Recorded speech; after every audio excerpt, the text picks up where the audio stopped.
What up, everybody? I'm your host, JP, and this is my co-host, Josh. Hello. Hello. Hello, Hello, mate. And this is another episode of the FilmBros podcast.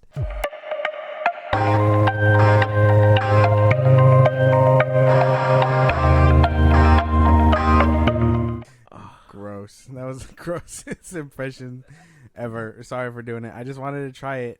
Was that not a good, British impression? Well, no, it was good. It just sounded very disgusting. You know I wonder what I mean? if, British people be mocking us, huh? I'm pretty sure. They be mocking American accents. It's like, hey, Phil, let's go get a gun or something. Like, you know what I mean? They're probably like, oh, dude, let's hit the tide and All right, Josh. shoot bullets in the air. Yeah. I don't know. I don't know where they would get a gun, though. They don't have guns over there. Oh, yeah, huh? Let's throw knives in the air. That's why they talk about it, because they're just like, They're like, what's a gun? Yeah, all we got is this, these blades. I'm telling you, they like swordsmiths out there. Probably, yeah. Yeah, but they be bringing swords to a gunfight. No. Yeah, no. No. That's a good way to die. Yeah. Not so very good. But some good, but I will keep on saying every single day until this strike is over, until I see these people out there, is why the fuck are people coming out and saying things? And, and when I say people, I mean actors, okay? And when I say the strike, it's because of the Actors Guild strike that is going on, plus the Writers Guild strike that is happening. Was happening way before the actors went on strike. Will Smith comes out and talks about it, but in our last episode, Bryan Cranston was out there speaking. We've seen a few other actors speaking about it out there at the picket lines. Yeah. But Will Smith decides to go ahead and do a little paragraph on Instagram, and I'm gonna read it. It's not too big, but I'm gonna give you my thoughts afterwards, okay? He says, I want to talk for a second about acting. For some of y'all might have heard, my guild are on strike along with my writer colleagues in the WGA. It's a pivotal moment for our profession, 33 years into my career as an actor, and there are still some days when I feel like I'm that kid from Philly who's on borrowed time. Even though I know I've been extraordinarily blessed and lucky to have worked as an actor all this time. It's thanks to my friend, my teacher, and my mentor, Aaron Pieser, whom I fondly refer to as Coach, that those days when I feel like I don't belong are fewer and further between. And then he goes on to congratulate his coach. You guys can see the full post on his Instagram, but kind of touched up on the strike. He says that he's going to be coaching these. That's why there's a picture right there. He's going to be coaching these upcoming actors, next generation, he says. He didn't even say anything that will remotely help the strike. He just acknowledged that it was happening, right? And to me, like I said it before, I'm going to say it again. These actors got to be out there. As much as these companies need to be paying, as Josh says, paying your people. That's not how I said. It should be that these people should be out there picketing, fighting, saying words of encouragement on a microphone. I think just today, Tatiana Maslany, the lead actress of She-Hulk, she literally called out Bob Iger himself. And it's like, and she's out there on the picket line. Why isn't Will Smith, Ben Affleck, I as much as I love the dude, he's not even out there either. Tom Cruise, not out there. Dwayne Johnson, not out there. We have all these people, going at it while these people are in the luxury of their own homes. I understand not everybody's built for picketing.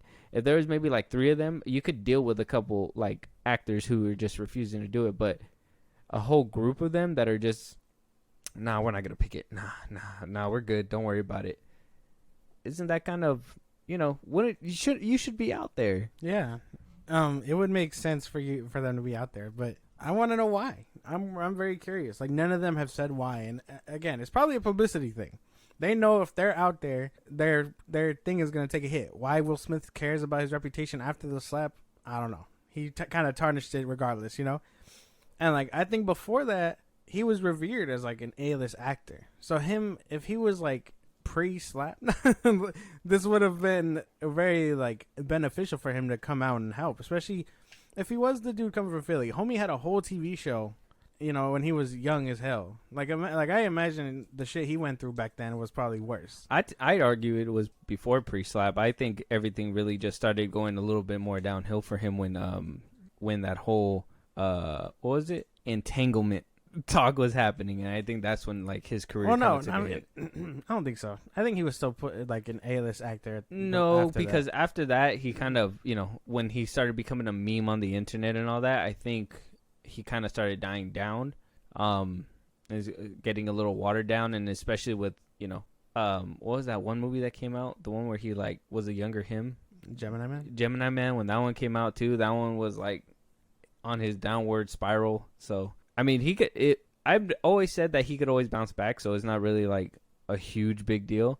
I mean, hopefully he's teaching these kids how to fake slap somebody and not really actually slap them in the face. But I would say that he should be out there. He should 110% be out there, be picketing with these people, should be calling these CEOs out by name, because there is some people that are out there with the balls to do it, like Tatiana Maslany, like Bryan Cranston. He did that. Like, there's people with the balls to do it, and maybe that's hurting their reputation, but would it really hurt their reputation so bad is if everybody was doing it? Like, what if Tatiana Maslany, who's not that big of a name, is right there saying the same thing right next to Dwayne Johnson? Wouldn't that be 100% better? It would be. Well, yeah, but again, I'd imagine, again, this is assuming Hollywood works this way, which, I mean, we've kind of seen it before, but actors get blacklisted for small things, like who knows, what was that one we watched, like you brought it up in the other episode, where she was talking about Babylon or whatever, the sexual assault on Babylon. Yeah. Like, what if her saying that, like, put her on a list? You know what I mean? Like, we don't know for sure. We don't know, like, the behind the closed doors type shit. The people behind closed doors. They're like, number 11. Rat. No, but like, like who knows what that could do for their thing long term. So maybe that's what they're thinking. They're like, oh, if I go out there, I'm basically putting my shit on the line. And The Rock has tons of shows. He has the one where with the Young Rock, whatever, the wannabe American Ninja Warrior one. Like he has a bunch.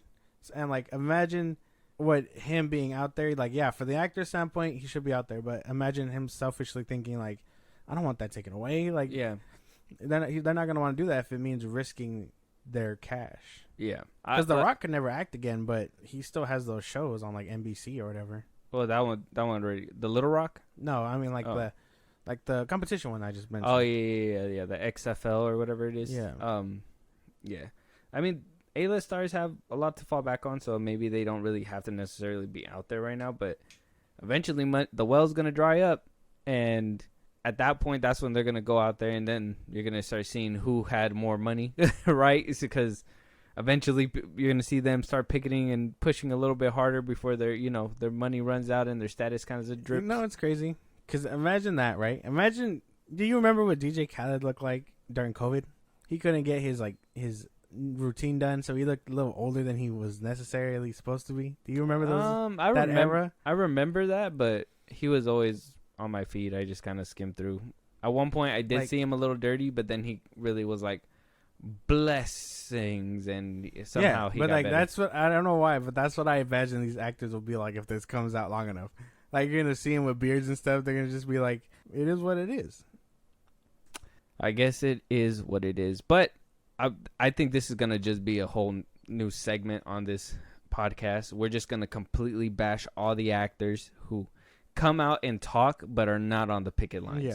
Because at the end of the day, I honestly believe they should be out there in the picket lines. If this is your guild, if you're a part of this guild and you're an A-list actor who is completely avoiding it because, I have the money, or, I don't really need to be out there, or, whatever, you're not helping the littler people, I think the only person, and I will be fair, who probably bought their way out of it was The Rock. I think he was the only one. I mean, he written an unknown check. They don't even want to disclose how much he gave them, and he didn't either. They said it was 7 figures. Yeah. My boy put in some money. He put in money to feed them. I understand it's chump change. It would be better and a better gesture if he was out there, but I think he's the only one I could say kind of bought himself out of it. Yeah.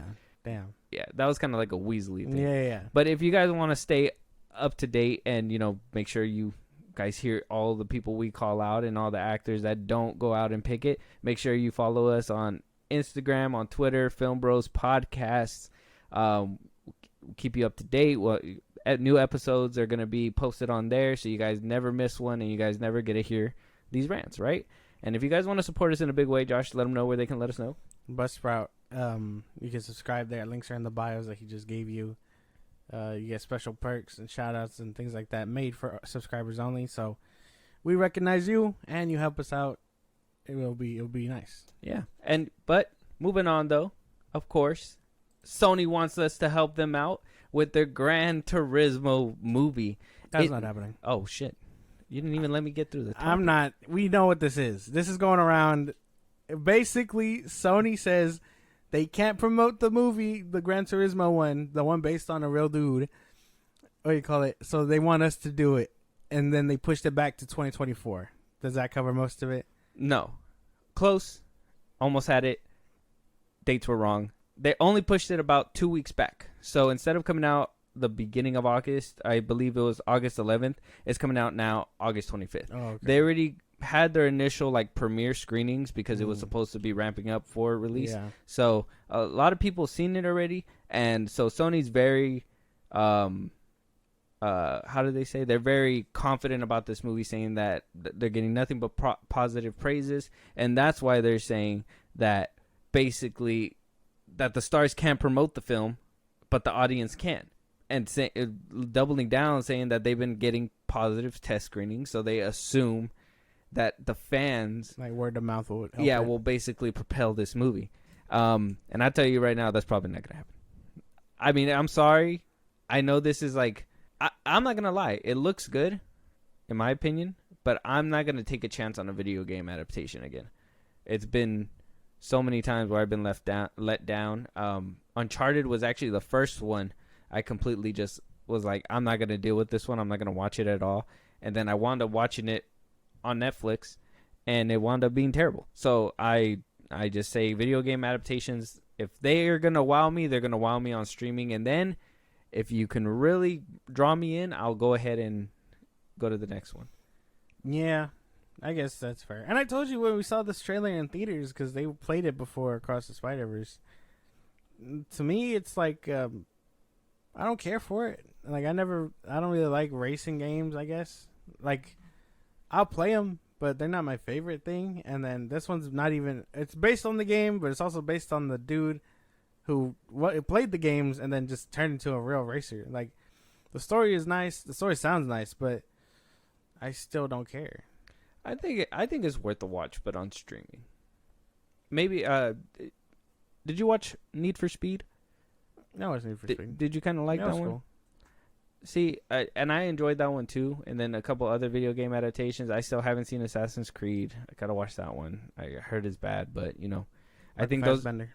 Yeah, I mean, you can't go wrong with Michael Fassbender. I'm assuming he put a hell of a performance. I'm just thinking it wasn't wasn't panned well because the fans probably expected something else. Exactly. So me not having played those games, if I go watch it, I'd probably be a little bit more interested. But me have played Uncharted and then knowing damn well that they're not even going by the story, that shit does bother me. That was bad. Uncharted was just terrible. Yeah. I don't even know why they thought Tom Holland would be Nathan Drake. That shit was crazy. Because he was coming hot off of Spider-Man. Dude. Yeah, that's the only reason. Publicity. That was the only Mark reason they chose that Wahlberg man. as Sully? Come on, dog. Sully would have...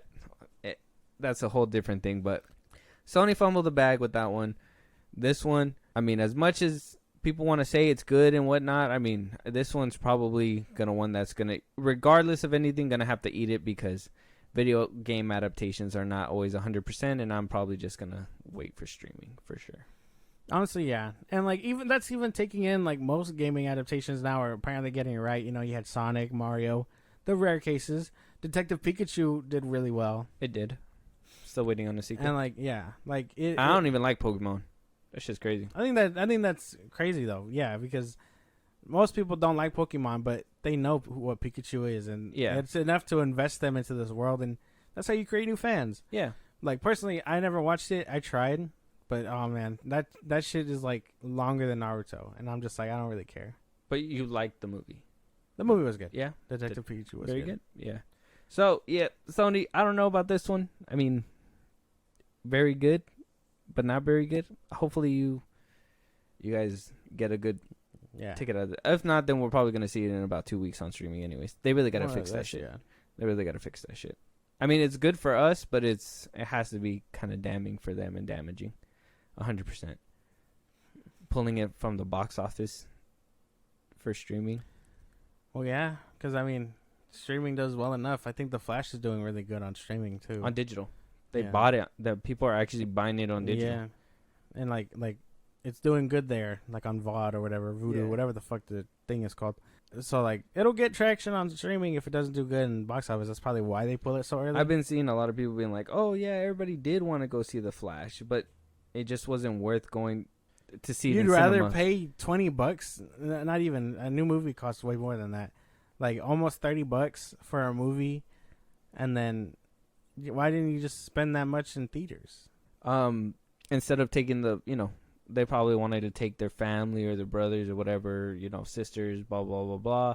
Instead of paying $7 per person and $30 for snacks. Yeah, no. Rather just pay the $30 for the movie and just get your own snacks at home. Basically. So I don't know. I'm waiting for Max to pick it up so I can do a whole rewatch now that the DCU is actually over. You gonna do a rewatch? Well, I'm gonna do. He just wants to see Keaton get nuts. No, I'm gonna do the whole DCU at some point. Oh, the whole thing. Justice League? No, you have to. No, that's the DCU canon.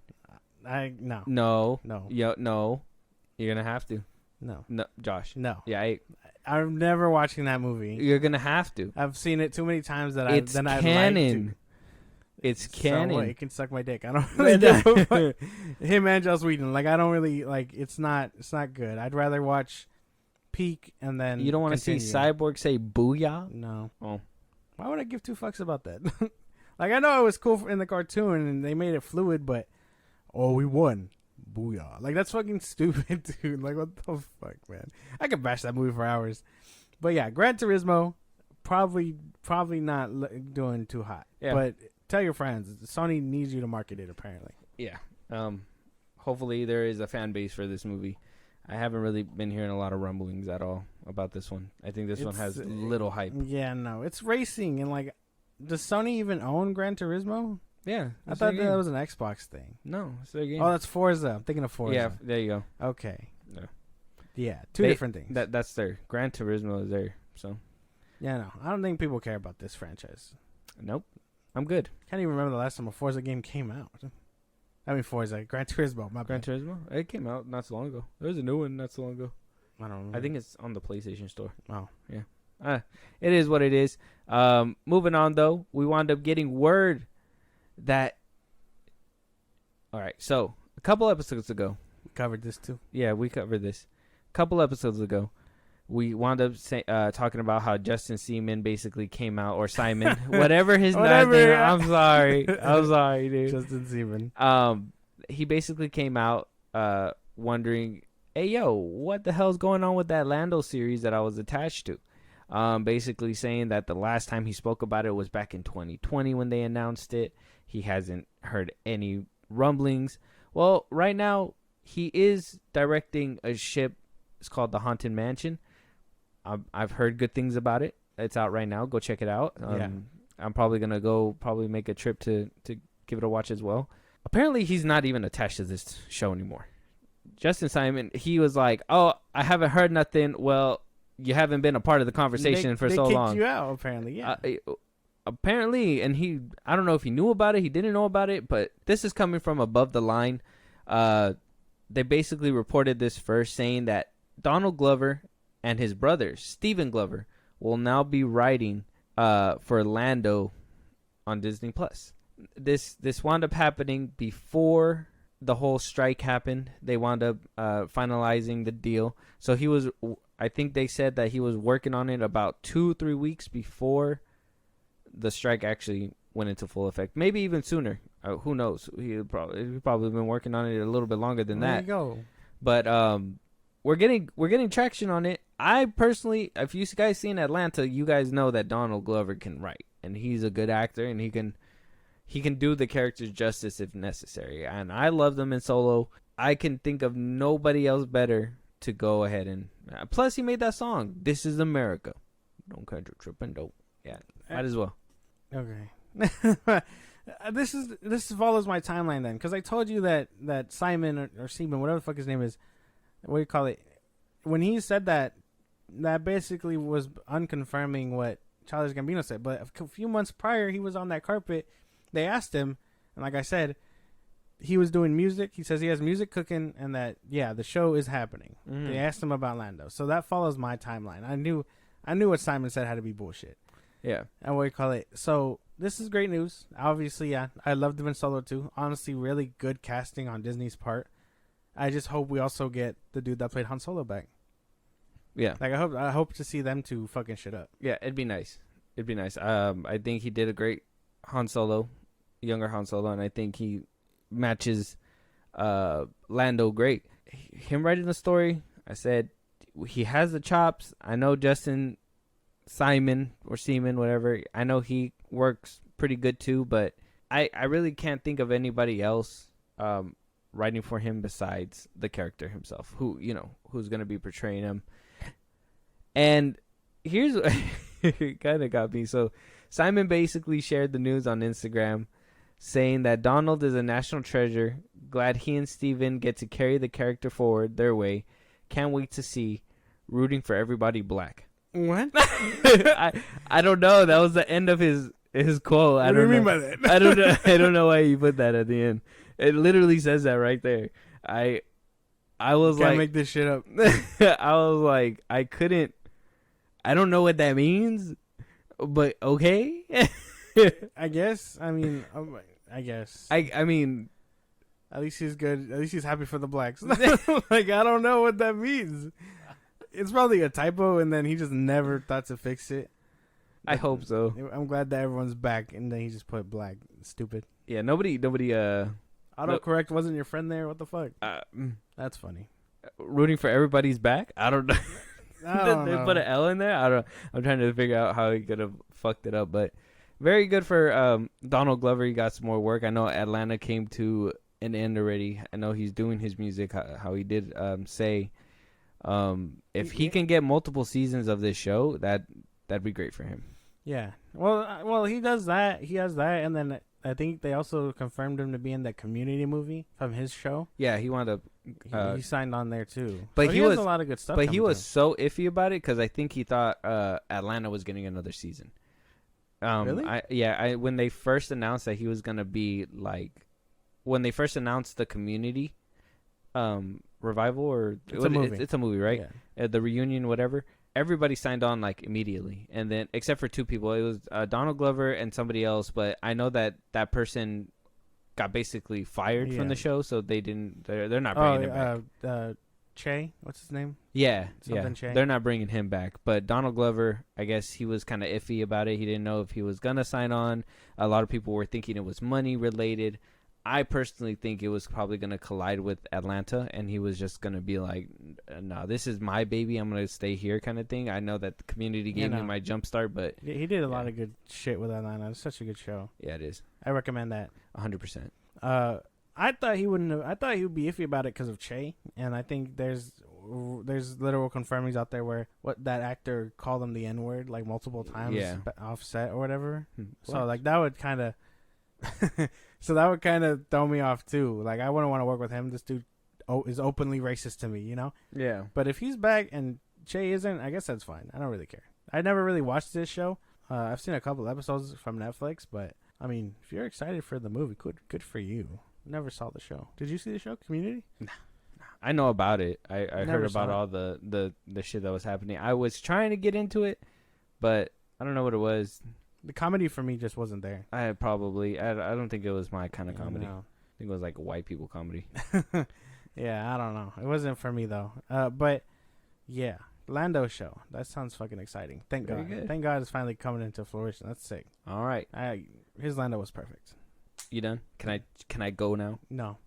Lando. No, keep going. Lando's my guy. Keep going. Moving on though, if you guys had any questions, okay, any questions pertaining about Secret Invasion or anything like that, because we all know that show left us dumbfounded. Okay, now if you guys haven't seen the show yet, this topic might be a little spoilerish, and if you guys haven't seen the finale, this is gonna be even more spoilerish. So this might be a spoiler section.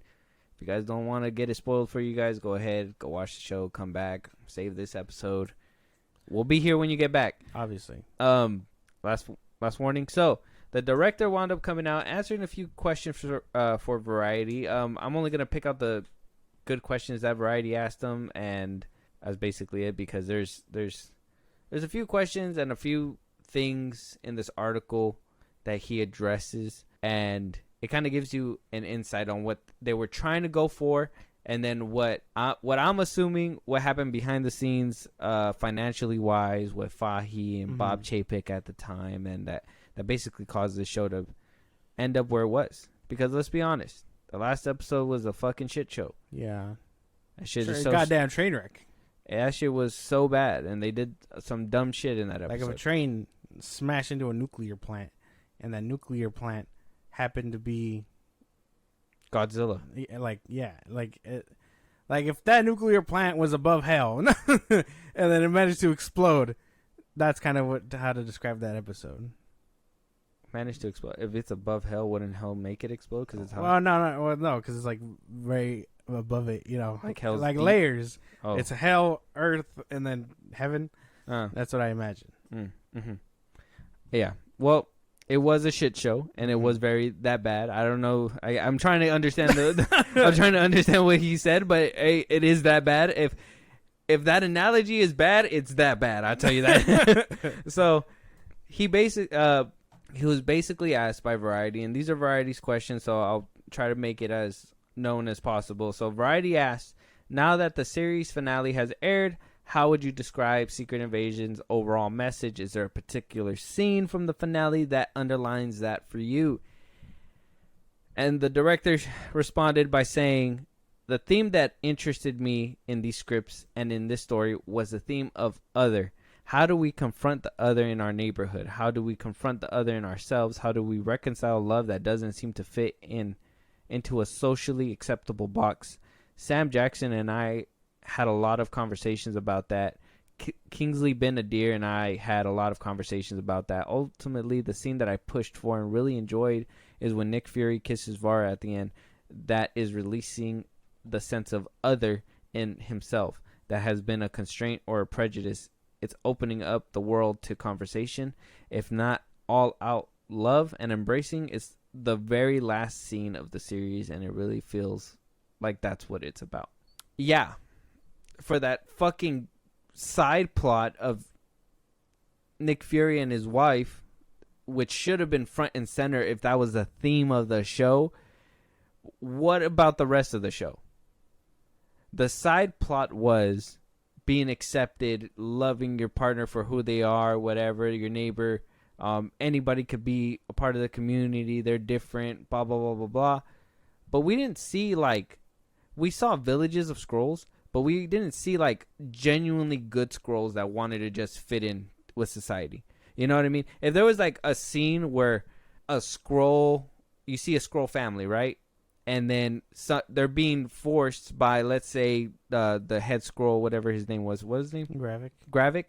And he was being forced to do things for Gravik. But he was like, I have a family. We just want to live, incognito. He's making us do this. Yeah. And then Nick Fury has to contemplate, does he kill the dude? Should he just accept him and just let him be and let him go run away with his family? You know what I mean? Something like that. But we didn't even get that sense. We didn't get nothing like that. It was just a bunch of bad Skrulls doing bad shit. Gravik getting mad, doing dumb shit. I didn't get the sense of that besides with Nick Fury and the wife, and that was just a small taste compared to the whole show. And that's why. And that's the better half. If that was your end goal, that should have been front and center. There's no way you're going to tell me, oh, the side part of the show is what everything means. No, that's not how that works. Your main story should be the theme. And while it is nice that we got those scenes and they are kind of my favorite things about this show, there isn't enough here to be that's what I got from it. because that I got some of it, but again, just a little bit, not enough to be like, okay, this show has heart and love and whatever else going for it. No, it's a lot of other bullshit, and then you kind of cut it off with that CGI fight, and you're just like, well, that while the themes are there, you're also misconstruing it because you're throwing shit that isn't supposed to be there in the mix. Yeah, just for the sake of MCU formula. Exactly. Or like, oh, we need to do this, or there has to be a fight here. There has to be scrolls fucking shit up and a Drax arm that doesn't work. Like come on, bro. That doesn't work. Damn. Yeah, I didn't get anything like that from the show. The little part that he does say about Nick Fury and his wife, I did feel that, but that being a tiny part of the show of a massively, what I felt to be overstuffed and not really a narrative direction. It just and that's the tough thing, because you like, if that was the case, you would think that there would be more heart in this show, because you had people taking over full-on lives from people who had families and stuff. Like, why not play on that aspect of, oh yeah, no, like, they're not my family, but I've been in this dude's spot for how many years doing graphics work, I kind of feel like I'm part of them now. Like, play on that, do something. Yeah, like the dude that they shot, sorry, spoiler, the dude that they shot to stop him from shooting nukes or whatever at the plane, or missiles at the plane. Mm-hmm. Have him play on the fact that, no, don't kill me. Like, I know I'm not really his dad, but we have, like, so whatever. Play on that. Yeah, but that's not what happened. They just shot him, and then the kid was like, oh no, and now they I don't have a dad technically. Yeah, so. they didn't even deal with the backlash of that at all. Yeah, they kind of were just like, oh, we left them we fatherless. Saved the day. Nick Fury's like, fuck yeah, motherfucker. Like, it's yeah, there is not enough there to make you feel any of these things that he was just talking about in that. He's talking out of his ass. It's bullshit. So next question was asked from Variety: is this a season finale or a series finale? What is the language? And he basically responded, oh yeah, I would say season finale. Who knows, right? The Variety interviewer said again, have you heard about season 2 and what do you know? He responds, I don't know anything about season 2. I think there's some great threads that could be run down, but is there a season 2? I have no idea. What threads? What thread? You killed the bad guy. Amelia Clarke is all powerful.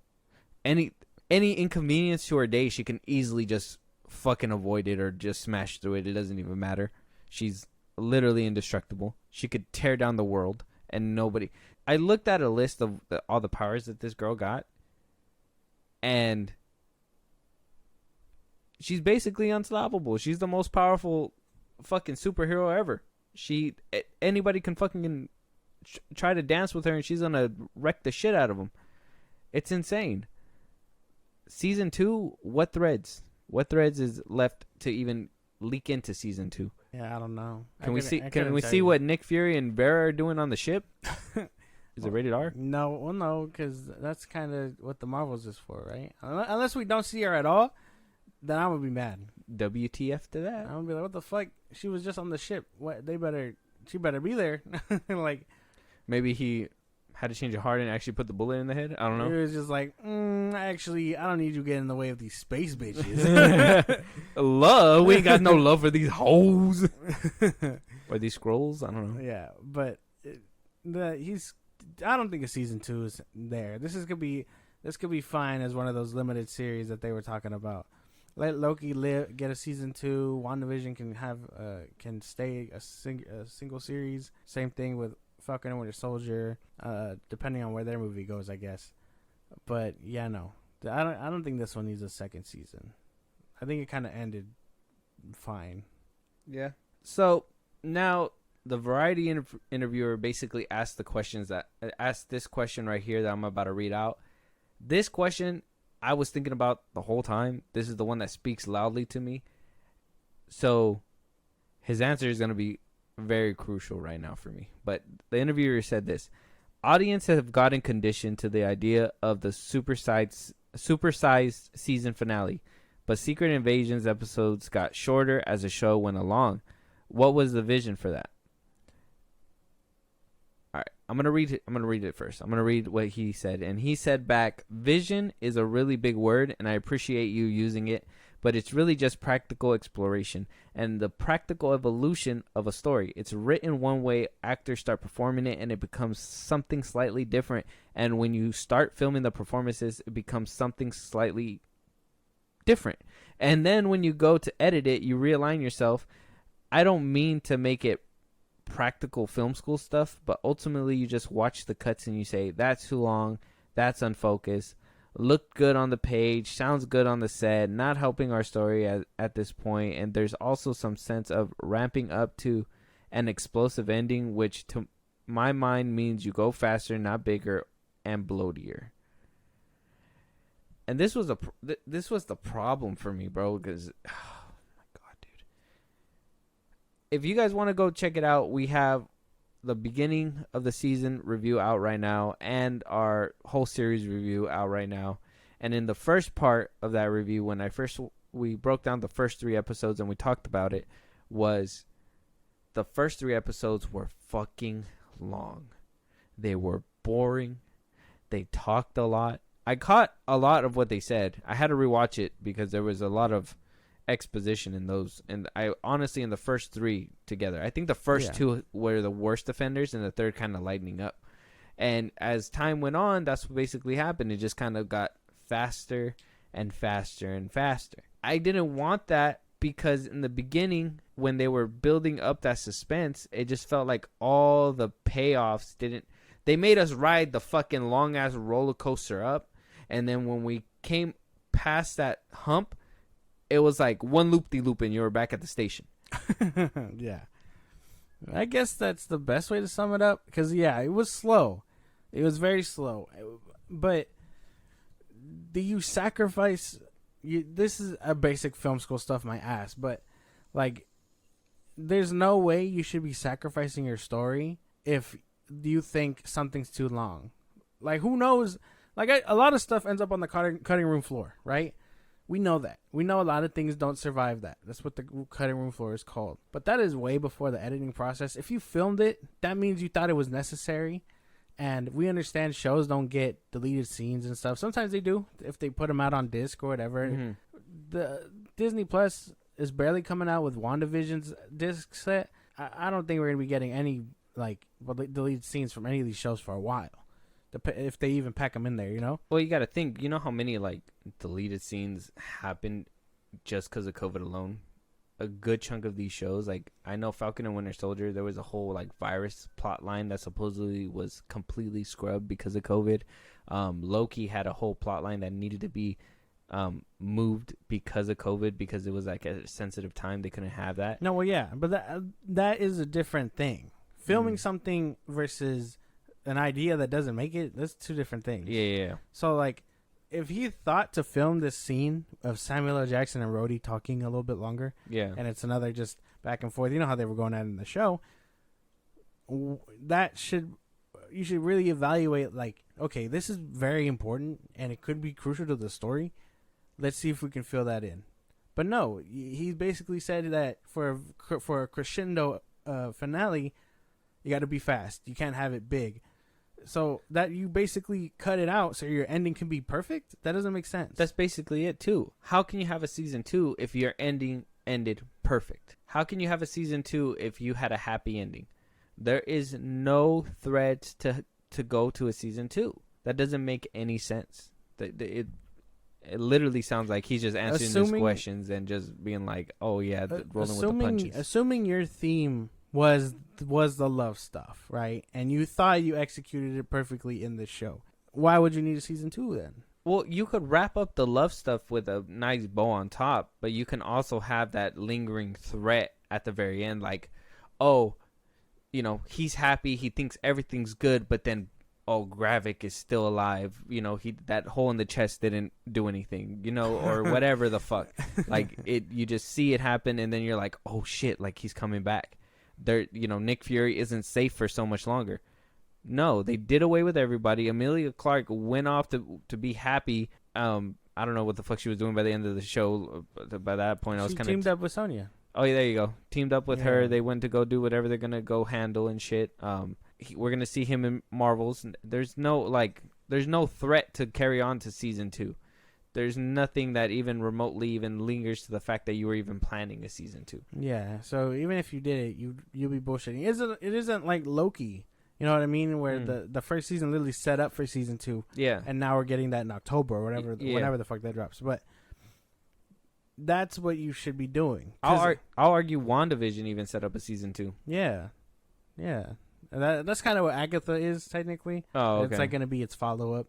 But it's different though, because take Loki again, right? It ended with season 2, the possibility of a season 2. But if they were like, nah, we're just gonna have season 1. At least it set up something that will be addressed. You know what I mean? Mm-hmm. Like Kang and the TVA. We know Kang is the big bad of this saga, whatever. Yeah. Like at some point, it's gonna be addressed. It's good that they are getting a season 2, but you know it could have totally left on that cliffhanger. Yeah. This one didn't even give you a cliffhanger to anticipate the second season. It kind of just wrapped up nicely, as he's put it. It did. Because there's some shows, like I said, clearly they had like another movie in mind. Like Falcon and Winter Soldier, that one kind of wrapped up neatly, and you're just like, okay, we'll see you again in Captain America 4 and stuff. And WandaVision, same thing. We'll see you again at this next juncture. But Agatha is going to be getting out or something. You know, they didn't kill her, so, you know, there's that underlying fear or whatever that she might pop up again. But yeah, I don't know. The way he's responding to some of these is just like I wouldn't have. Like he's like bullshitting. In a way, he's trying to, you know, he's trying to sound sophisticated for knowing that TV's sake. Knowing that some shit probably got he probably jumbled knows up. It's not coming. Okay, so the interviewer says that honestly makes sense, but that has been one of the questions that's been floated online. A critique, if you will, is why make this a TV series versus a movie? Was a movie framework ever discussed? Maybe a TV like Werewolf by Night, like a TV movie like Werewolf by Night. He responds with, "That's a great question. By the time I came on board, scripts were written and we were talking about 6 episodes. So I don't know. I do know that some point along the way, Armor Wars shifted from a series to a movie for various reasons that I don't know." That one, I mean, they obviously wanted to make money on Disney Plus. That's the reason why this one was gonna. It could have been a movie. Half these shows could have been movies, and they could have probably done and performed a lot better as a movie than a show. But they wanted to prop up Disney Plus. They wanted to make sure that they had a roster that people could look forward to. So they already put this one on the roster. And by the time he got signed on, obviously the conversation now, if Iger would have taken over just a little bit sooner, they probably would have flipped this one to a movie as well. Yeah. But it was just probably movie, or it would have hit the floor. It would have hit the floor, yeah. But it was probably too late. He couldn't back out. It was already mostly filmed. They had to recoup somehow. Let's go ahead and just put it out. But I would have just said this could have not been put out. And that's the thing. I can imagine being in his seat and being like, "Oh, this doesn't work. Can we make it a movie or a special, whatever?" I think a special is probably too short.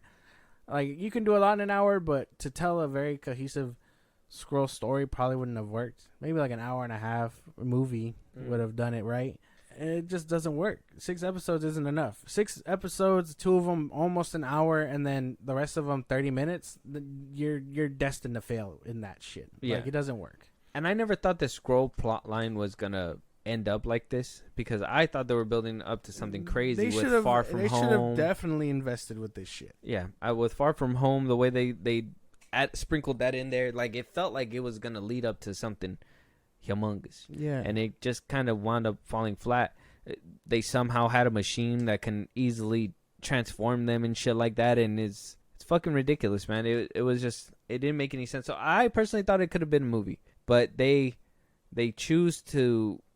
I don't know why Black Widow deserved a movie, but Nick Fury didn't. I would have thought Nick Fury would have got a movie a long time ago, but then again, he's been sprinkled out along the way. So, in a way, I guess a TV show is fitting, but they really should have done better with this one. There's no way.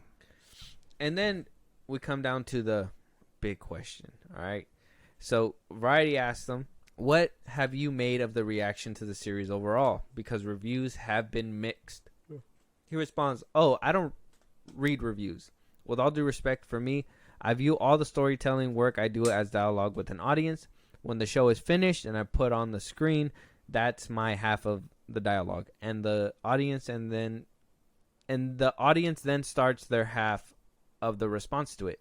I think that's valuable, but I don't know how to answer the question. I don't feel bad about mixed reviews. If you had unanimously good reviews, every movie would gross $10 trillion, right? Projects resonate with different people at different times for different reasons, and Marvel has a very devoted, even rabid fan base who have expectations, and when their expectations aren't fulfilled, they move in the other direction. They give it a thumbs down. I don't know, is it our job to fulfill their expectations or to tell the story that we're telling? So it's a tricky thing. I would love it if everybody loved it, but I also don't have that expectation myself, so I feel great about the response to it. Sounds like a lot of toe stepping for. I ain't gonna look at that shit. I know they're gonna talk shit. I had a job to do and I did that job. You know what I mean? That's basically what he said. Now, yes, story should come first, but you should have the expectations of the fans and the fan base in mind, saying that, you know what, we've come a long way from Iron Man 1. There's so many superheroes. They fought Thanos. How can we make this show exciting for the fans? You know, how can we level up the character from Infinity War? Him coming back from the snap, him coming back from, you know, this broken Nick Fury thing probably sounded good, but it took forever for him to come back. Why did we see Nick Fury doing Nick Fury shit in the last episode only? And even then, half of that episode was a fake Nick Fury giving a fake speech to the villain that was Nick Fury's villain, but got swapped out because easy cop out. Skrull can easily take over Nick's body. Look, I'm sorry, I got a little too into that one, but I think our expectations should come to mind. I think he should have said, you know what, they're gonna expect some Nick Fury shit out of this show. We're gonna really toy with his emotions because we've always seen Nick Fury as this stone brick wall who takes no bullshit. Now we're gonna really bring him to his knees emotionally. Physically, he could have still been the Nick Fury, but he could have been uncertain. The kind of way that they did with Iron Man in a way, where, you know, in Iron Man 3, he was still dealing with the PTSD of, you know, the first Avengers mission that he ever had, him tossing the rocket into space. Mm-hmm. They could have done something like that for Nick Fury, but they didn't. And they made him into a pussy the whole show, except for when they really needed him at the end of the show. Yeah, that basically sums it up. That sums it up very nicely. It's like, there's a lot that you could have done. Like, if you were gonna play on the emotion stuff and whatnot, like, do that. Don't start to do it and then be like, oh, well, we can't go all the way because people might find this boring. No, we full send that shit. People like emotion. Like, people will fuck with that. People liked most of Iron Man 3 with the PTSD. I know I did. I liked Iron Man 2 where he was an alcoholic and he was dealing with all that and dying. Like, I'm sure you would have pulled on way more strings playing this love and emotional card with Nick Fury than having the Skrulls kind of be the center of attention. And yeah, I get it. Shows are meant to shows and movies can flesh out their villains. But if we know Gravik is evil and his only motivation is to get back at humans, you don't need him to be human. You know what I'm saying? Yeah. You don't need him to have emotion at that point. He killed Skrulls that were trying to kill him. You know, like, make him that ruthless, where he just kills his own people because he thinks they're bad for the cause or something like that. Mm-hmm. Don't try to humanize him because we already know, you established, he's bad. Yeah. There's no reason for Nick to want to play like open hand with him when he knows he's just gonna get bit. Like, yeah. You know what I mean? Like, it doesn't make sense. Nick Fury is smarter than that. Yeah, you could have done a lot more here, but you didn't. And I get it. 6 episodes, whatever. Then at that case, I would have, as a director, been like, this isn't gonna work. Can I have a movie? And if not, let some other schmuck do it. Because now he doesn't even sound proud of it. Like, that's not director mindset.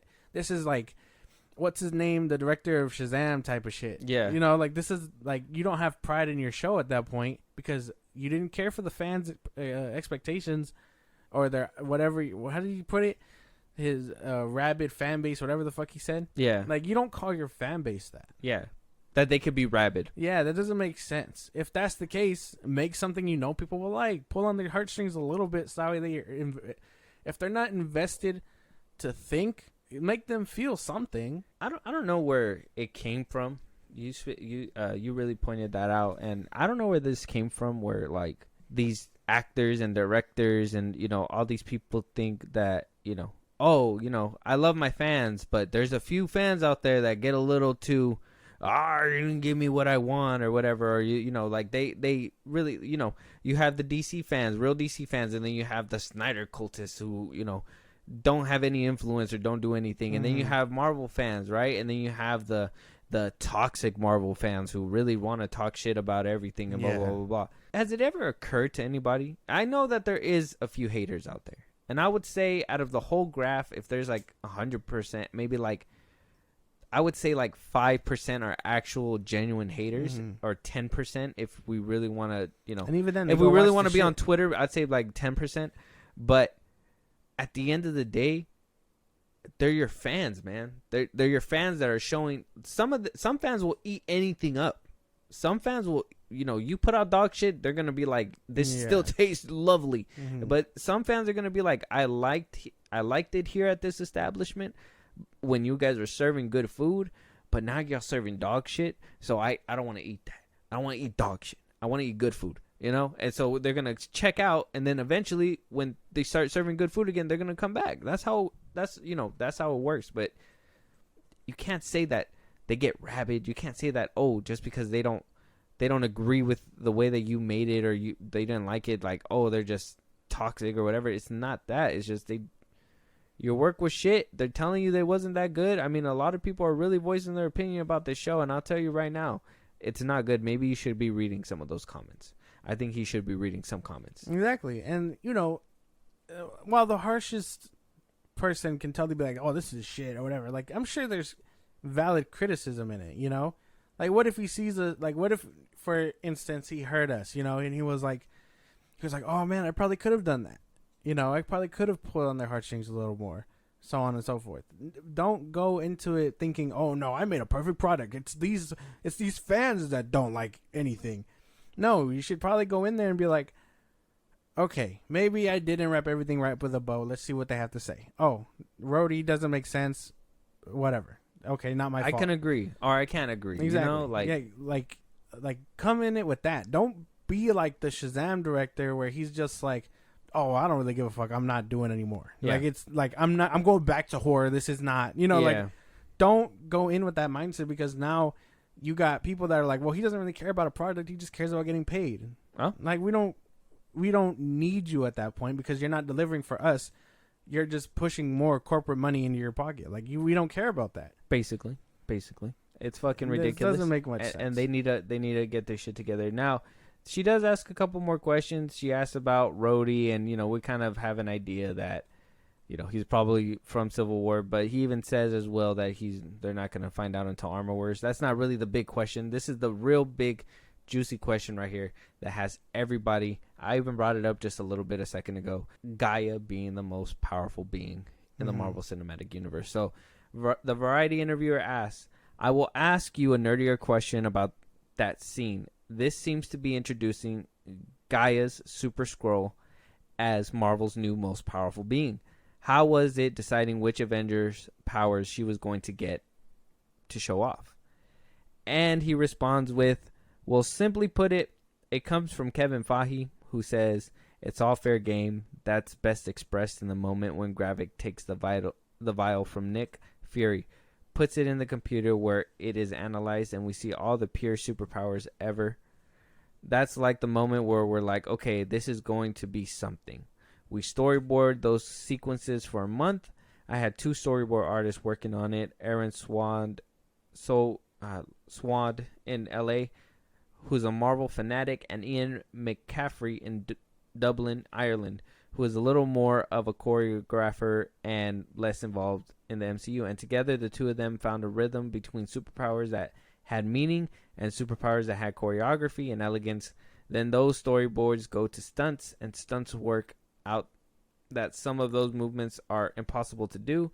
And then it goes to visual effects, who say, I know this is what we planned, but it looks so funny, so let's maybe go from this arm to a different arm because we want it to be more elegant. So the decisions are Kevin Feige, then story, and then just practicality. So how'd you end up with Captain Marvel's powers? That doesn't answer anything. That doesn't make sense because I know I read comics. I haven't read anything with Skrulls in a while, but that doesn't sound accurate. You can give me the blood of fucking, Steve Rogers or whatever, but that doesn't teach me any of their techniques or fighting style. You know what I mean? It's not like I'm going to start acting like Bucky and throwing hands. Like, no, I'm just going to be able to punch really hard until I start learning how to kung fu, whatever the fuck else, Yeah.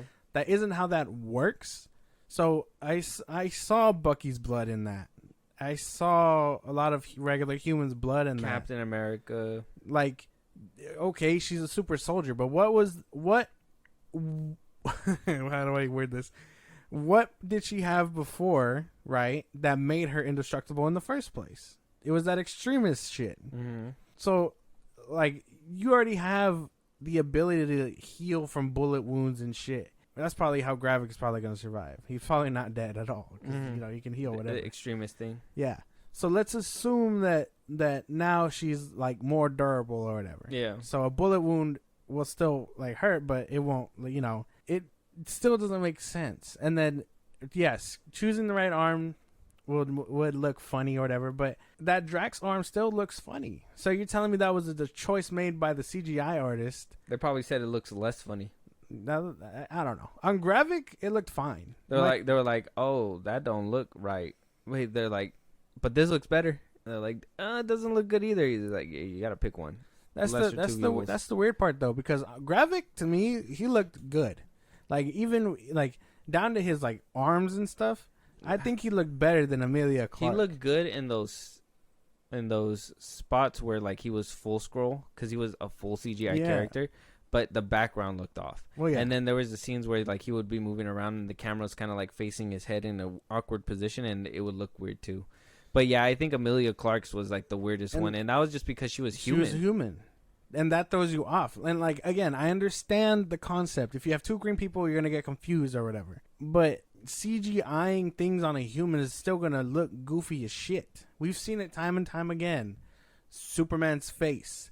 Whatever else, like Bruce Banner's head in the Hulkbuster, like doing that shit looks weird, and you should just flesh out a little more dough to give you that full CGI character. So now you have better. At least if they look stupid, you could be like, okay, they're full CGI. Yeah. But you made the attempt to not only make her look human, but you try to give her Drax's arm. Like, it doesn't work. That shit looked so stupid. It was like a little baby Drax arm too. Yeah. It was like, why? Yeah. It wasn't even like a clunky, like big ass Drax arm.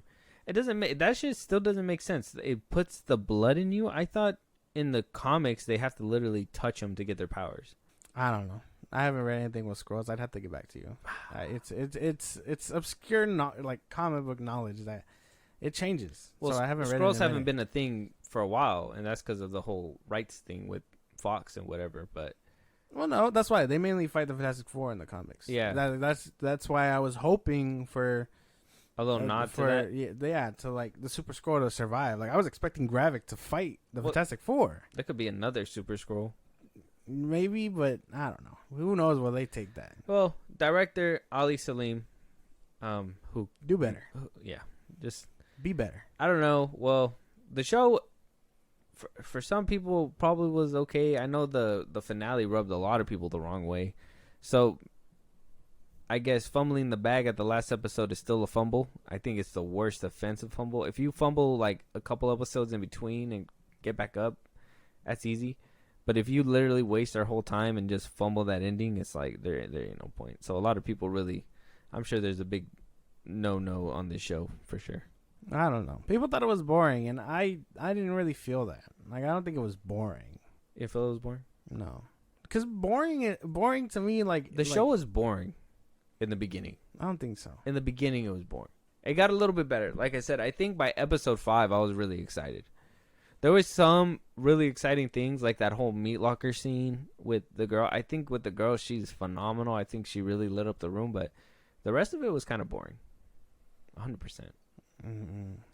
And then like the reveal of Rhodey, that shit was even boring. You were just like, might as well happen. Why didn't they make other people like Skrulls? They took two side characters that you've only seen in a handful of movies, and we're like, oh, they've been Skrulls all along. How fucking boring is that? How fucking boring. And now you have people going on Twitter, oh, in Endgame, now I can see why Rhodey was so angry in this scene talking to Captain Marvel. Like, no, they did not know this was happening a few years back. No, that was not planned. This was bullshit. Yeah, this is not planned. Okay, it was some weird attempt at being edgy or being like, oh, you know, there's crazy shit afoot happening and all that shit. It's like, no, that's not what they planned. They didn't even. Rhodey was literally upset because she said that she can solo them and she just wasn't there for the fight. That's the only connection. That's the only reason he was acting sassy toward her. He's been sassy toward Tony, his friend, way before he was taken, quote unquote taken, whenever he was taken. But in Iron Man 2, he whooped his ass because he was not straight. So it's in character for him to be sassy like that. What? Not straight? He was gay? Like, no. Oh. What the fuck? What the fuck are we talking about, dude? Keep going. like, I hate that you do that because it throws my fucking mind off the fucking rail. Like, can't you just let me finish before you say something stupid? Like, I was just saying, like you said, not straight. Like, he wasn't fine. He wasn't. He wasn't there mentally. God, damn. Where the fuck did you pull that from? Oh, because you said he's not straight, and I was like, so he's gay? No. Oh, no, that's not the correlation I was making at all. Well, you got to really clarify those things. But again, it just feels very weird. Very weird. It is what it is. Congratulations, you put out a product, and you know, I hope you're good with it, man. We'll have to wait and see where Marvel takes this next, but shit's crumbling beneath Marvel's feet as we speak. So I don't know how much longer they got. But moving on to a higher note. So Seth Rogen basically said that Oppenheimer is the ideal edible scenario. And as you know me, Josh, I partake in these things. And so I really wanted to talk about this, okay? I'm very excited about it.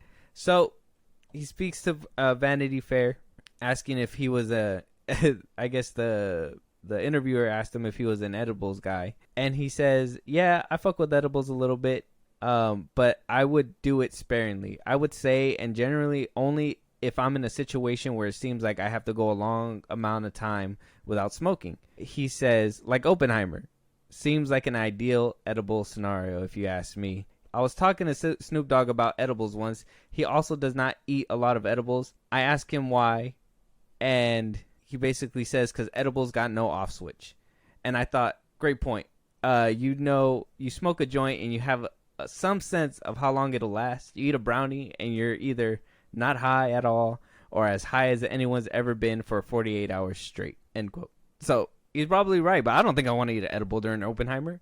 Imagine you're tripping balls and you just see, boom, you're just sitting back, you're like, oh, fuck. Like, what the fuck's going on here?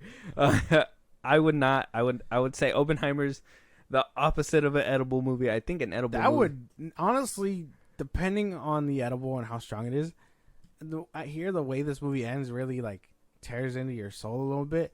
So, like, I'm sure it would fuck with you mentally. It would put you into, like, a midlife crisis in your 20s. Like, it wouldn't work. You know what I mean? No, dude. Like, what were we talking about yesterday when I told you that I don't get Wes Anderson's movies? Mm-hmm. Like, I don't get his style. Yeah. And you were like, you have to be high to enjoy that shit. Yeah. And I was like, I can see that. I can be high and enjoy the Mr. Fox one. You know what I mean? Like, 100%. Like, that's what I imagine.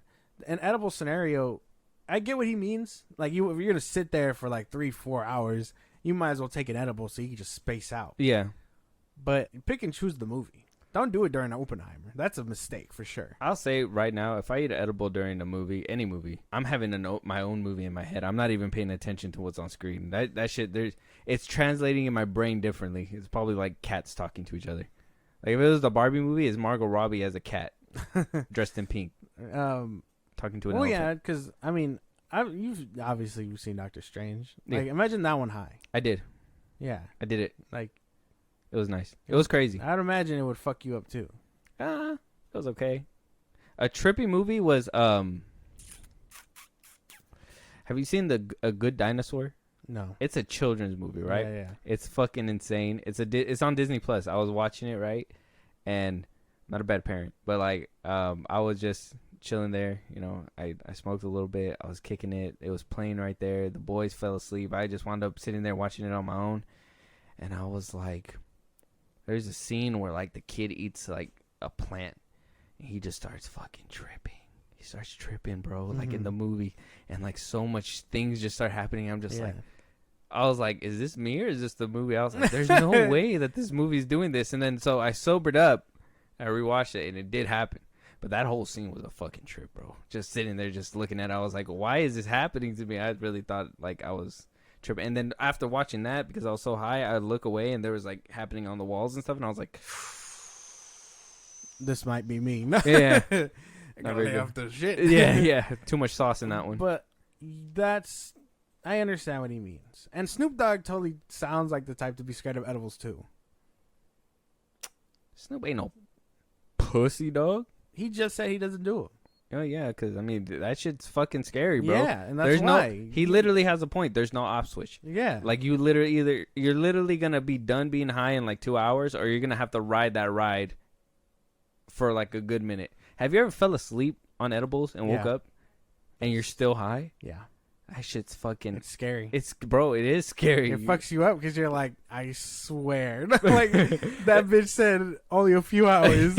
This isn't reality anymore. It fucks you up. So, I personally... I like edibles, but I'm just not going to do it during this movie. I mean, now... Not during Oppenheimer. Not during a lot of movies. Don't do it during Oppenheimer.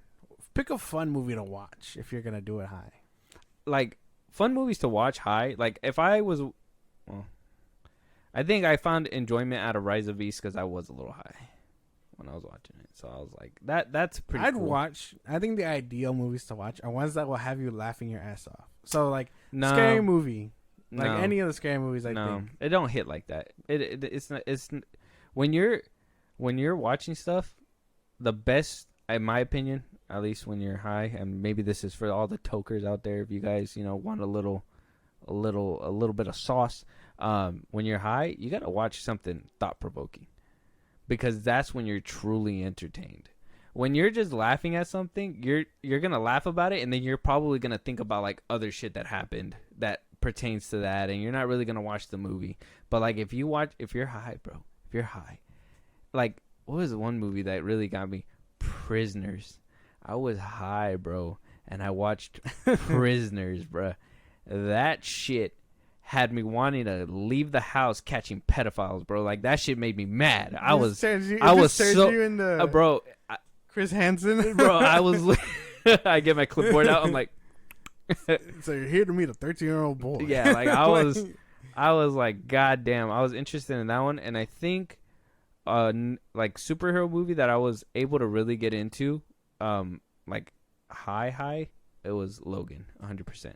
That shit made me cry high. I've never cried high. That shit was crazy. Yeah. That was sad. Seth Rogen is on the money, though. Yeah. Not with and Oppenheimer. Snoop Dogg. Yes. Yeah, I wouldn't do it with Oppenheimer. I'd be scared for my life. But, like, I mean, for the stoners and the ones that partake, I guess, what is the ideal edible scenario? Yeah. And what's, like, your high movie? Yeah. What's one movie, I guess, you watch high that's, like... Mine's is This Is the End. It's A1. Yeah. I like watching that one when I'm high. I don't know why. And it's not because of the Jonah Hill part. Why would... I don't know. That kind of... you kind of name dropped. I didn't even remember that was part of the movie. And then you said it. You kind of outed yourself a little bit. You know what? He's in a lot of the movie, so nobody knows. We don't know which one he's talking about. We're talking about the part where he throws up. I feel like you know a little too much about the movie. Well, I didn't know the throwing up part. I've seen that movie quite a bit. Yeah. It's a good movie. Good job, Seth Rogen, killing it out there. But somewhere he's not killing it, and maybe rightfully so, is over there at Marvel or DC. Now, he has made superhero movies, right? Or shows as well. He's made The Boys. He made Invincible. I think he did Green Hornet back in the day. Fuck Green Hornet. That one's a good one. That's a good classic right there. Totally forgot he was there. But he doesn't really know whether or not he wants to take on those projects. And he told this to Polygon when asked if he would do one of those projects, knowing that he has a superhero background now. He and why he hasn't. He says, honestly, probably fear. We really have a pretty specific way we work. Me and Evan have been writers for 20 years at this point. It's a fear of the process, honestly. And I say that knowing nothing about the process, there are a lot of Marvel things I love. He goes on to say it's mostly a fear of how would we plug into the system they have in place, which seems like a very good system and a system that serves them very well. But is it a system that we would ultimately get frustrated with? And what's nice about Mutant Mayhem, because he was talking about the Ninja Turtle movie that's coming out, is that we're the producers of this. So we dictated the system and we dictated the process in a lot of ways, and that's what's also appealing for us about The Boys and the other bigger franchisey type things we've done, is that we are creating the infrastructure and process for them, not plugging into somebody else's infrastructure and process. We're control freaks. Exactly. Perfect way to sum it up. He knows how to answer questions. Yeah, I like him. Essentially, we know that the Marvel formula exists. He is probably being nice to not poke fun at it, but we know they if you don't do shit the way they want, you either walk or they do it without you. Like, you know what I mean? Yeah, like it's been done multiple times. Ant-Man, Doctor Strange 2, we've seen it happen. If you don't play along the lines, you get kicked out. That's just how it goes. Exactly. So Edgar Wright, that shit was crazy. Yeah. So they're out of pocket. It snuffs out creativity. Exactly. Because you got to fit it into this bigger picture. Yeah. Like, look what happened to Eternals. They started trying to get creative with it. I personally like the movie. I know as a Marvel fan, it probably just doesn't hit like every other Marvel movie. Yeah. But I or personally, if you're racist. I mean that too. But I personally liked it, and I thought they were taking a big step forward with that. But then the very next movie, we get back in that box, and then you hear it with Sam Raimi. He had to cut out stuff, and they couldn't go too scary, and he couldn't really do what he wanted to do. Granted, they probably had to take control of the reins with him because he's one of those directors that he even said it himself. He didn't watch WandaVision. He didn't do his homework. He just wanted to make this movie the way he wanted to make it, and maybe they had to put a little couple breaks with him. But I mean, for the most part, snuffing creativity is just the worst, and you see that in movies. Yeah. Like, why was Iron Man 1 so successful? Because Jon Favreau had a vision, had a story, told that story, and it came out good. Yeah. So, I understand what he means completely. If he's producing it, he gets to do shit how he wants, hire the people he wants to hire, and, eventually creatives will come along and be like, I like this. And then they'll put it together. Yeah. That works so much better than confining to someone else's box, because now in your own box you set the boundaries, you set what happens. Like it's not it's the same concept as the MCU's thing, but with Seth Rogen, I imagine he's gonna be a lot more open to ideas, while the MCU is like, nah, you gotta stick to these lines. You know what I mean? Stick to the script. Yeah. So Seth Rogen is right on the money with this. Yeah, and I honestly, I don't think we can. I could not even fathom, because you hear stories like Edgar Wright, him walking off, Zack Snyder's the Justice League we were talking about a little bit earlier. When movies get the Schumer cut, when movies get hacked up from creativity, they come out as monstrosities. Like, you remember when David Ayer came out because people were bashing him about the Suicide Squad cut, and he came out with this big ass paragraph because they were taking it so personal. Mm-hmm. I don't think Seth Rogen deserves that, and I don't think he would be able to put up with that either. Exactly. Because he's such a chill dude, you know? And so I would hate for him to be put into that mill, them say, this doesn't work. They botch up his work, and then now he's one of those people that is just constantly a fucking punching bag for comic book Twitter. Yeah. So, he's just right on the money. He gets it. If TMNT seems like the right brand and franchise for Seth Rogen, especially if he's producing it, let him cook. I'm actually interested. It's just the animation style. I think that's the only thing holding me back with this one. But I'm actually interested in this movie. Actually.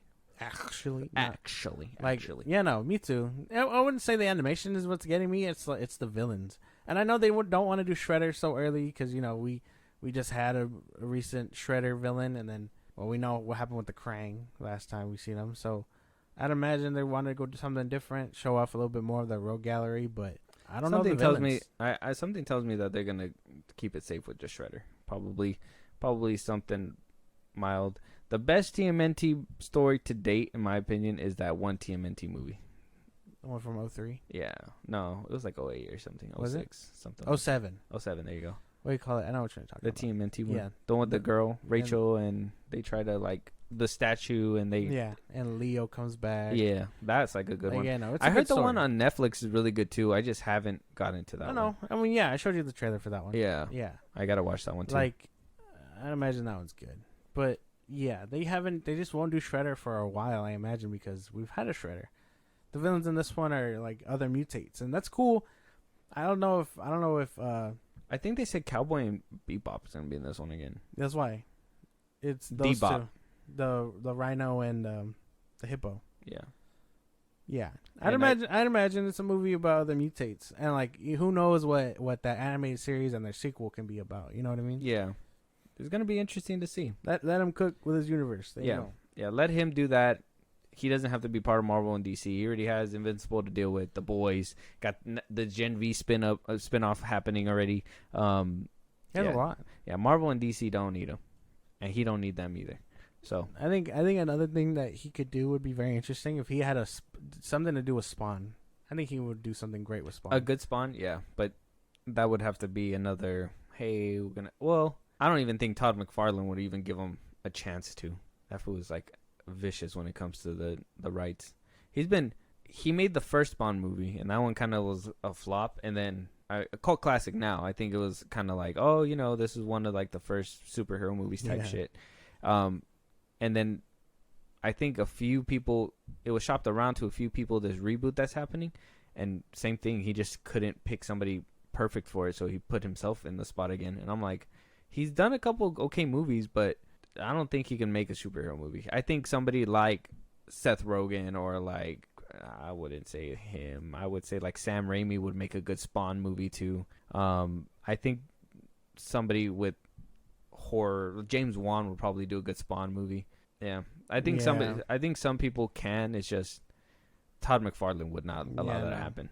It's a little side tangent, but Todd McFarlane is the creator of Spawn, and he refuses to let other people make movies about it. Yeah, but I think in Seth Rogen's hands, if he ever got a shot, he'd do correctly.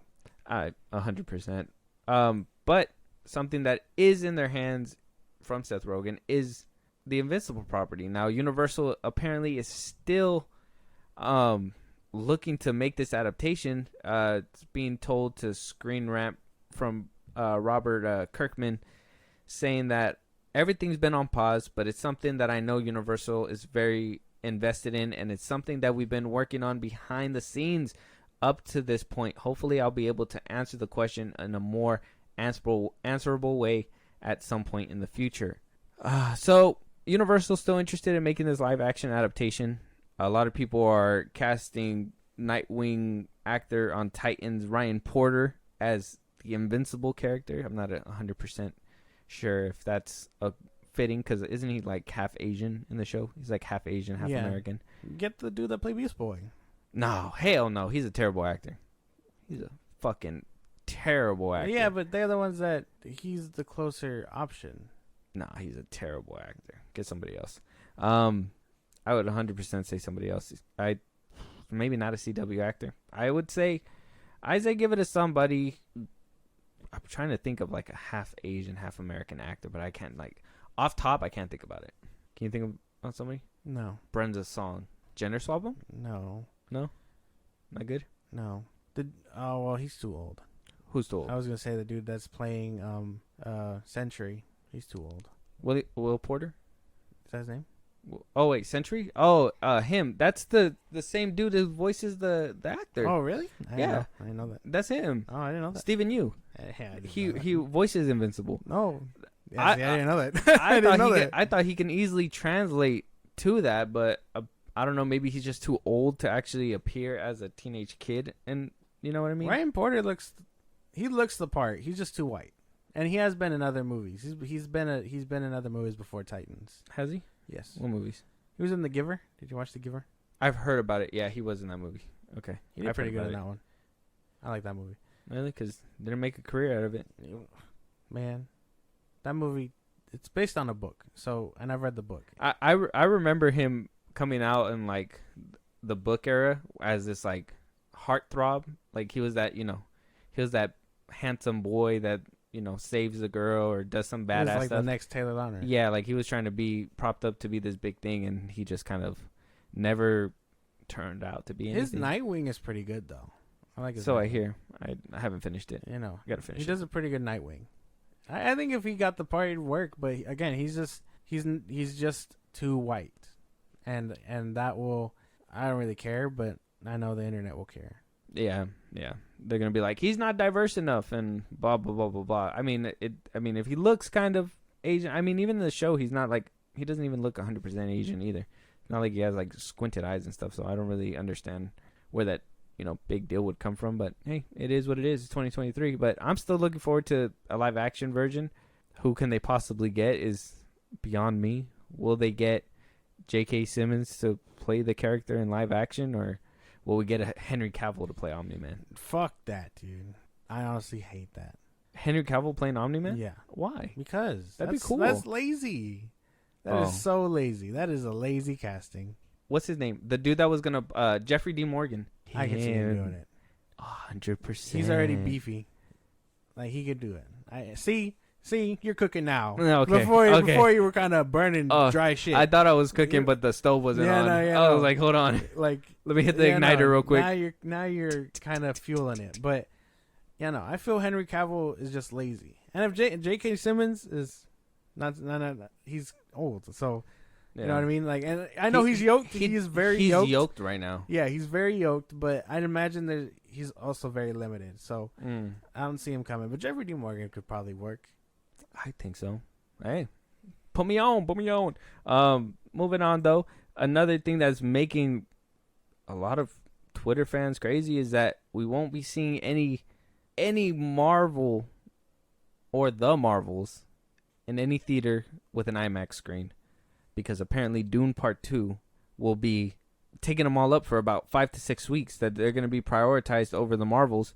A lot of people are upset, saying that they won't be able to check out this movie in IMAX. Are we one of those people, or are you one of those people? No, I don't give a shit. Yeah, I don't. Really give a fuck. If I'm not watching this movie in theaters, it's probably going to be streaming anyway. Well, we watched the first one in 3D, didn't we? I don't think that was me, big dog. No, but we did watch it together. The first one. It wasn't in 3D though. Remember we came out and we were like, that looked a lot better than we thought it would. Oh, we did watch it in 3D. We watched you're right. We watched it together.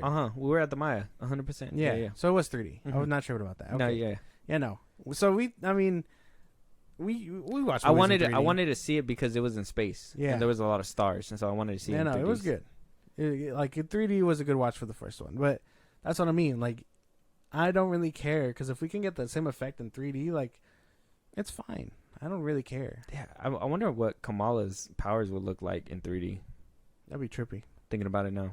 Damn. Can we watch this one in 3D? I'd be down. You'd be down? Yeah, but like for IMAX, I don't really care. If this was a big issue, the MCU would have handled it a long time ago by moving it forward or pushing it back. But I think they just moved it too many times. They just don't care. But they basically backed that shit up right at the second week of Dune, so that spells trouble. Yeah, 100%. Especially, Dune. The first Dune was straight to streaming because of COVID.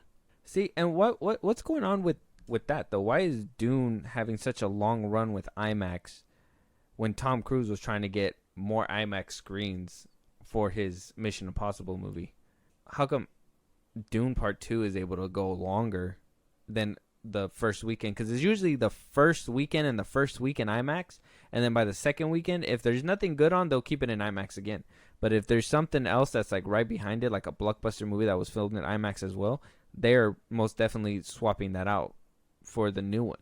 So why is it that Dune is being able to have this leeway, but Mission Impossible didn't. When Tom Cruise went out of his motherfucking way, bro. Well, in Tom Cruise's case, it's just bad timing. Same thing with some people think Oppenheimer also had bad timing. Now that we know that Barbie's kind of blowing it out the water, but people were really ramping it up for these two to like make it together. Mm-hmm. And Oppenheimer's catching its footing, but like Barbie splashed hard, and I don't think Tom Cruise or Christopher Nolan were prepared for that, even with IMAX. You know what I mean? Yeah. As for Dune, again, if the MCU cared, they would have moved it to get IMAX screenings. But when they put this down, I'm sure WB had that bitch covered and was like, "No, Dune is getting it." And I think they just pay for it. If all the slots aren't taken, you know what I mean? Because I'm sure that's another contract thing with the studio. I was like, "Hey, IMAX, I know Dune is getting these first 2 weeks. After that, can I have the next 2 weeks?" They could just be like, "Sorry, you can't because WB paid for 3 weeks or whatever for IMAX." Mm-hmm. And then that's just how scheduling goes. I don't think it's like anything like has to do with the movie itself. I think it's just how it's contracted. Who puts the cheddar down at the contracts? Mm-hmm. Damn. If Tom Cruise was there, he probably would have been like, IMAX 2 months, nonstop. That's why they probably didn't invite him to the contract signing. They were like, "Hey, we're going to do this in a discreet location. Don't let Tom Cruise know because he's going to poke his head out." Tom Cruise is going to be like, "I heard my name." He starts running. he's like, "I know where I'm coming. IMAX, I'm coming." Uses a dirt bike, hangs onto the side of a plane to get over there. Damn, Tom Cruise is a fucking menace to society. But either which way, I guess it doesn't matter. So stop making a big deal on Twitter about not seeing it in IMAX. I'm pretty sure half these people are gonna watch this movie. No one. I know you guys don't care that much. Yeah, they're gonna watch that shit in like streaming. 100%. Exactly. So shut the fuck up. No, like. So moving on now. We talked about before that Adam Driver, Margot Robbie, they were at one point being considered the lead roles of the new Fantastic Four reboot for Marvel. Yes. Disney. Plans fell through. We heard that Adam Driver is probably not going to be playing that character anymore. Mm-hmm. Same as Margot Robbie. A lot of rumblings were saying it was scheduling conflicts. I think at one point there was a rumor going around saying that Driver couldn't resonate with the character, according to an insider. Now, the big definitive answer seems to come out to it was money. Adam Driver was asking for a big paycheck. Margot Robbie was asking for a big paycheck. And I think this is the reason why we haven't gotten closer to a Fantastic Four casting, not just because of the strike that's happening right now. Obviously, they can't announce anything, nor can they really be doing auditions. But they had a chance to have this done before. Let's be real. James Gunn had his Superman, his Lois Lane, his villains of the movie, a few of the Justice League members, all casted before Marvel even casted one Fantastic Four character, locked in contract and all. There was negotiations. I know Trevin Diggs, he was the dude that played the crab in The Little Mermaid. Yeah, he was being slated to be the Thing, but things fell through. Paul Mescal was in the running for the Human Torch. Things fell through. They were trying to get these big name actors, but they don't have the money to shell out to really keep them. Yeah. And that's... Yeah, and depending on who you ask, Adam Driver is a big ticket. Same with Margot now. And like... Especially with the Barbie movie? Yeah, she's definitely a golden ticket now. And we were over here thinking like, does she sell tickets and shit like that? No, she sells tickets. Well, is it her or is it the Barbie movie? You and your philosophical questions. It was her. It was fucking her. Oh, Don't ask me again. What? Don't do it. No.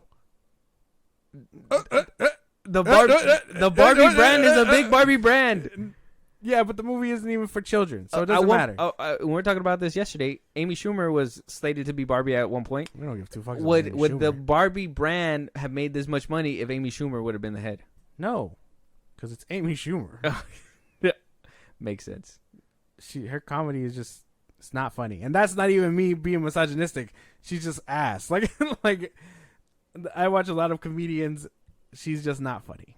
Sorry. Yeah, she's not a funny person. Like, and that's again not a dig at her. There's a lot of unfunny male comedians too. Yeah. Like, what's his name? The one that was in the Outlaws. What's his name? Oh yeah. He has a special out now too, and he's just not funny. Yeah, his name's Adam too. I don't know his last name. Yeah, I heard, but what do you call it? These are big name actors, and Marvel can't shell out, and there's a reason for that. Usually, their formula consists of non-big name actors first to build up. They probably don't have faith in this movie, so they're like, "Oh, names alone will get it to its bar." You know, Adam Driver is Mr. Fantastic, like that. That sounds sick as fuck. So that chemistry would have been insane. Yeah, they probably don't have faith in the story or whatever. You know, if they're trying to shell out big name actors out the gate, that could be something. But this movie, I was really looking forward to it. But the same with Blade, it just keeps hitting snags, and you're just like, I can't be invested in this if you guys haven't moved a track once. Yeah, no, they still have yet to move any inch further to the goalpost. SAG strike's going on, so they're not going to be getting any closer at the moment either. But that chemistry would have been insane. That would have been a good pick. But they are a big dollar ticket, and I would have personally liked to see that happen. But hey, if Marvel can't shell out the money, Mr. Big Pocket Disney Mickey money, come on now. You can't hire Adam Driver or Margot Robbie. That's crazy. Side-eye, bombastic side-eye. Bombastic side-eye. Moving on, though, to our last topic. And our last topic is going to be the new Saw X trailer. We're going to be reacting to it because you were talking some mad shit the other day when we were talking about it being moved up in release date. Going up against now the creator. Yeah. Moving away from Five Nights at Freddy. Yeah. But you still got to deal with The Exorcist. So how about that The one? Exorcist is going to do ass. You saw that trailer wrong. I don't have faith in that shit at all. But, this one has a good potential. This one has... All Saw movies have potential. This one has the Saw name running for this one. So if the trailer's good, if it draws us in, this one could beat out the creator just because familiarity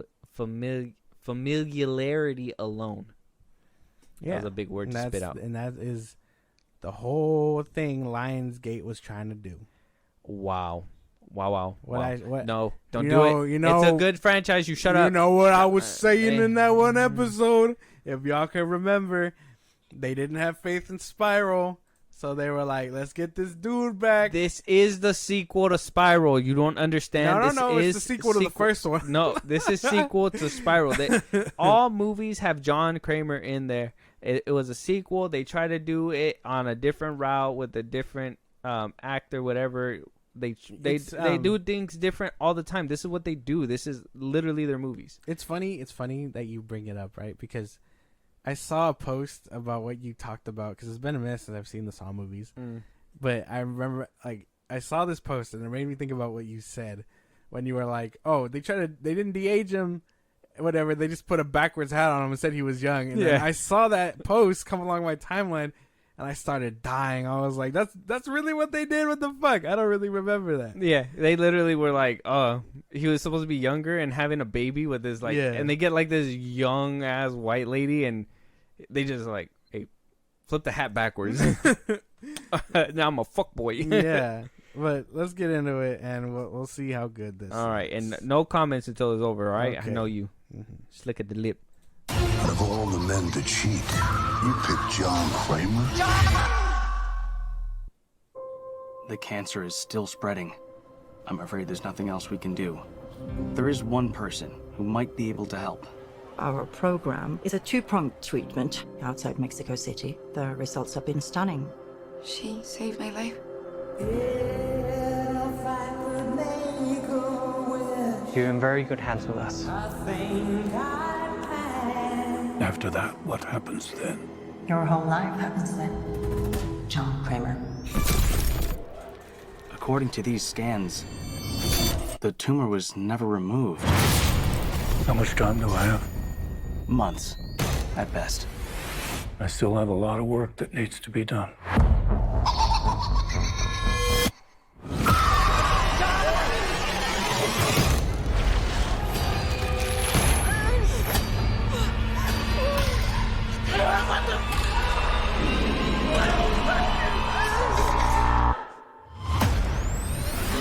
Hello, everyone. It's time You all pretended to cure me. But what I have planned for each of you is very real. Peace came upon me. No light, no sound. The only thing I have not provided is your anesthetic. But trust me, you will want to remain alert.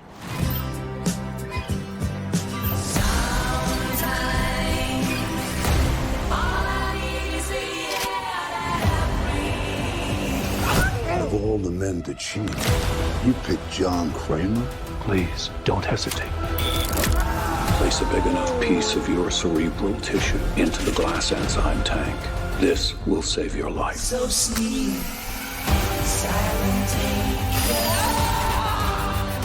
Don't you sleep. This is not retribution. It's a reawakening.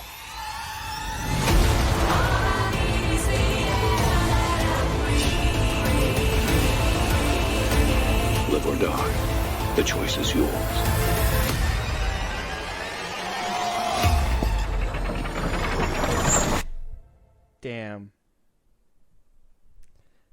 Damn. Amanda's back. I think the dude that was doing brain surgery, that looked like the dude from, I think, episode 5 or 6. I need to do a rewatch, but I think he looked oddly familiar, like he was around somewhere before. There's a connection there. I already figured it out, I think. But that looks good. I'm for it. What do you think? No, I was kidding. It does look good. I will give it that. It does look good, yeah. Okay. You're not just sparing my feelings? No. I can take it, man. No, I can take it. It genuinely looks good. But you gotta stop yelling. Shut up. It genuinely looks good. I do get that sense of Saw, so they're not shying away. You know, you would expect in today's times, you know, it would dull something out like this, because the first ones are coming out back in 2000, and alongside those was Final Destination. They just kept upping the fucking ante every time they killed. So I still get that feeling, but it does look good. It does really look good. I was gonna say the trailer gave me like earlier Saw vibes. Like it didn't give me the Spiral vibe. It gave me more like, oh yeah, this is continuing like this franchise that was already there. So in a way, you could have been on the money when you're like, oh, now they're going back to the Saw franchise because of Spiral or whatever. But I think they're just trying to. I think they were using Spiral to draw attention to bring it back to Saw, because when all these things were happening, and this is kind of making sense a little bit now seeing the trailer, is that when the movie wound up coming out, that's why I told you Spiral was like actually well received, and it had like made a decent amount of money. When that came out, they were trying to make a sequel with Chris Rock again, but at that time they were like, no, we're not going to do that. We're going to go ahead and try to bring back John Kramer and, you know, switch it back to that Saw thing. So I don't know if Spiral was that stunt to be like, oh, we need to deliver a fresh take, and then so that fresh take they took it, and now they're going to try to put them back on that Saw train so they can keep making more of these movies. You know what I mean? So maybe that's what the plan was this whole time, but I mean, I've been hooked since the beginning. They can do whatever they want. I'm watching these movies. That finger breaking, that shit made me go, ooh, but I love that shit. That shit had me too.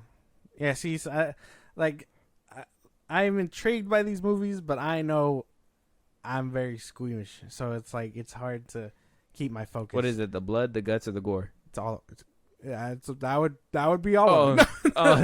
That's that would be most of it. Thank you for summing it up. The story is fine and it's elaborate. I actually really enjoy that they tie into each other. You know, 4 goes back to 1, and yada yada yada. Yeah. I know this one will have that twist. Like they all kind of do, right? My thing is like, wasn't this is kind of leading into the theorizing part, but I'm like doing it before the movie shows up. Doesn't the first guy? Should I put a spoiler for the first Saw movie? I mean, it's been out. It's been out for forever. Spoiler, if you guys want to go check them out and get interested in this movie. But I mean, for the most part, you guys should have seen it by now. The guy from the first one basically makes it out, and he winds up being the dude at the very end. Yeah, wouldn't he be kicking?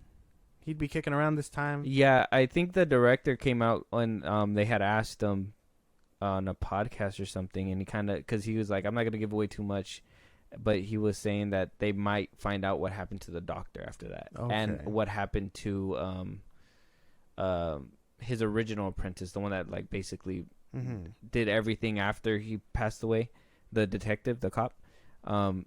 So we might be getting some answers in this one, where later down the line, which I'm not sure how. When I think they said this one's supposed to take place between 1 and 2.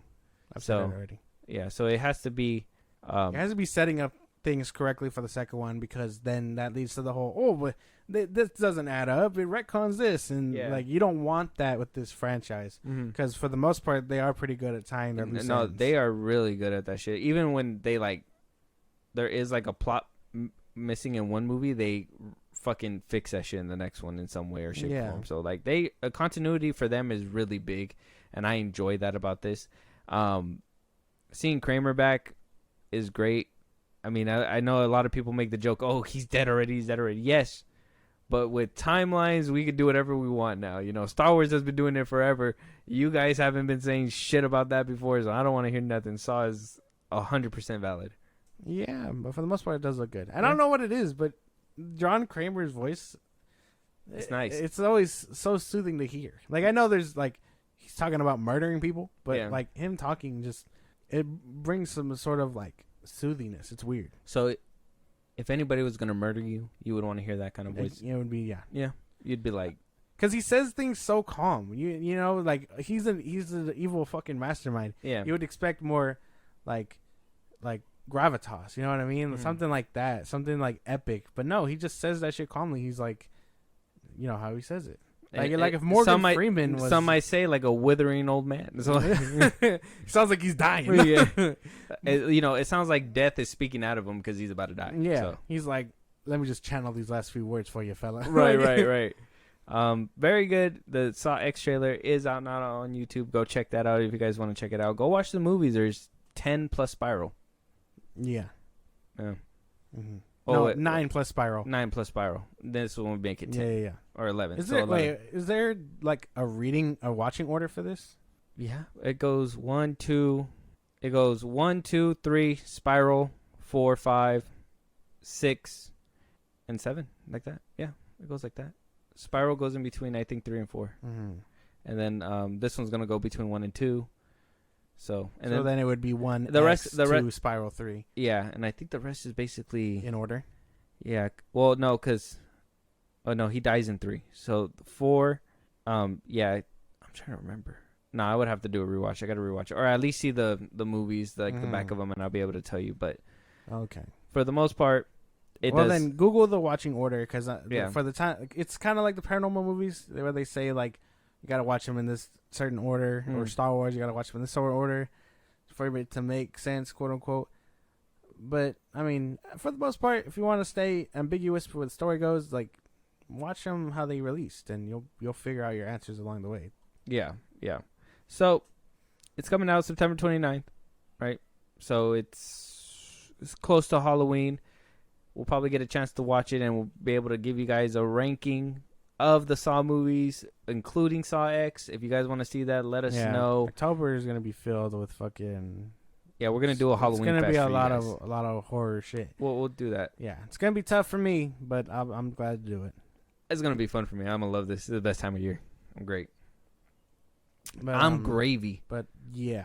But so closing it up though, this will be our last topic for this episode. And if there's something that we missed, a movie that you guys want us to review, if you guys want any kind of rankings of your guys' favorite franchises from yours truly, from both of us, if you guys want to support us in a big way, once more, Josh, where can they let us know? Twitter, TikTok, Instagram at FilmBros Podcast. We post when new episodes are up. You can hit us up there for any news or movies you want us to cover. Listen to us on the go anywhere you get your podcasts. That's YouTube, YouTube Music, Spotify, Apple Podcasts, so on and so forth. Subscribe to our Buzzsprout. You support us in a big way that way. Links are in the bios I just gave you, of the socials I just gave you.